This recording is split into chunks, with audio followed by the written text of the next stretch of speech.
Assalamualaikum warahmatullahi wabarakatuh. Perkenalkan, nama saya Kalisa Rasulina.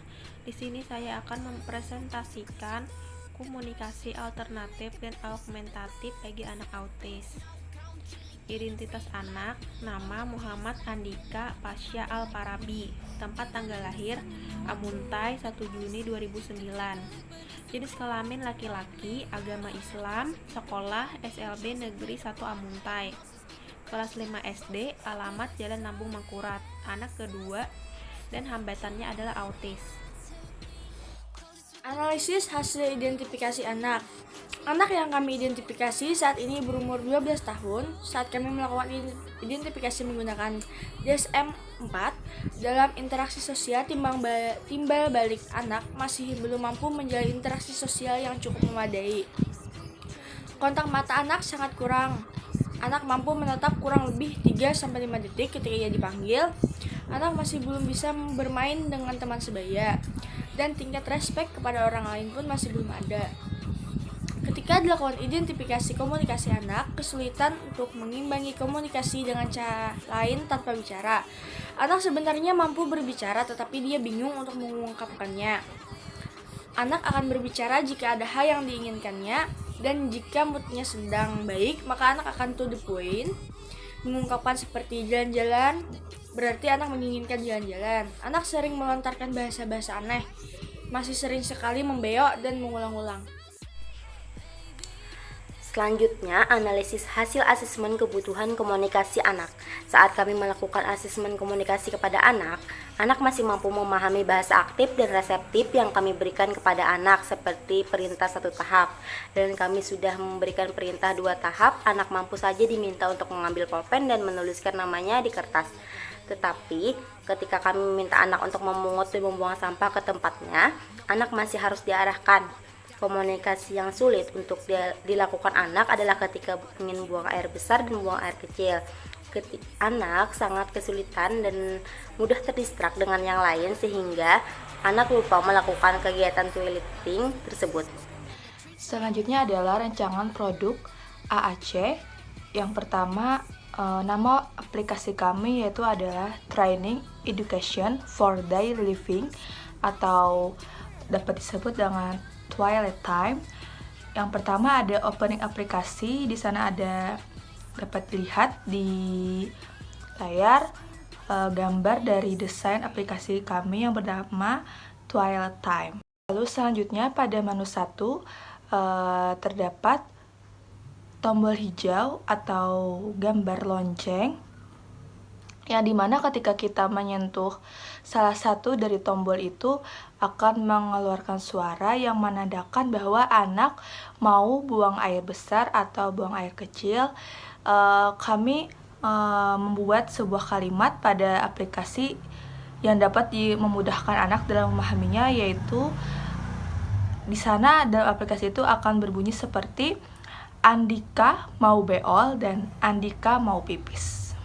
Pada menu selanjutnya ada sebuah tombol pada kiri atas atau kanan atas, yang dimana pada menu ini anak akan dikenalkan pada peralatan mandi yang ada di toiletnya seperti shower beserta kegunaan dari shower, sabun dan shampoo beserta kegunaannya, ember juga beserta kegunaannya, lalu pasta gigi, bak mandi, toilet, dan handuk dan sikat gigi juga disertai dengan kegunaan dari setiap peralatan tersebut.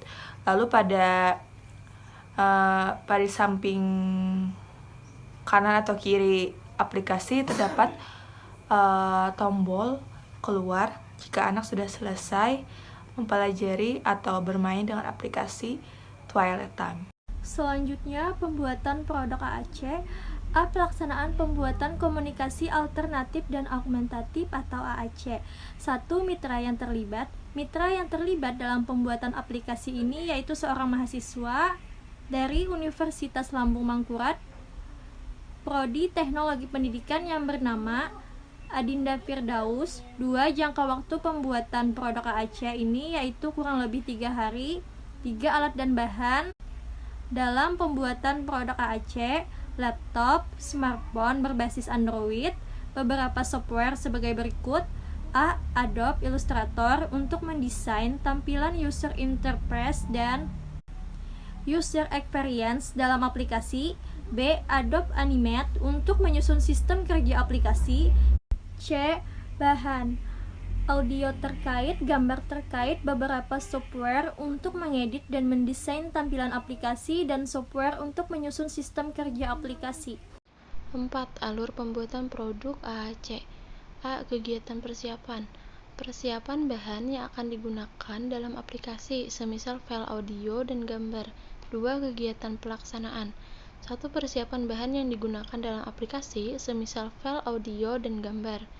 2. Penyusunan tampilan di aplikasi Adobe Animate menggunakan bahan-bahan yang sudah disiapkan sebelumnya. 3. Memasukkan coding untuk menjalankan sistem aplikasi. Yang keempat, uji coba aplikasi yang didesain di komputer dijalankan dalam smartphone berbasis Android. 5. Menambahkan hal yang dirasa perlu seperti ikon aplikasi.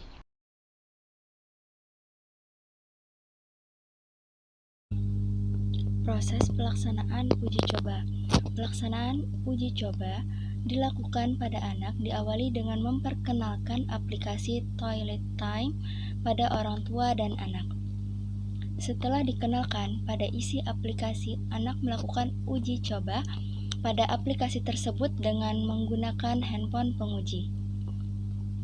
Pada saat proses uji coba, anak cepat dalam memahami cara penggunaannya tanpa perlu dibantu oleh orang lain. Anak juga ikut mempraktekkan cara bicara pada aplikasi tersebut. Anak mampu mengulang-ulang membuka aplikasi tersebut.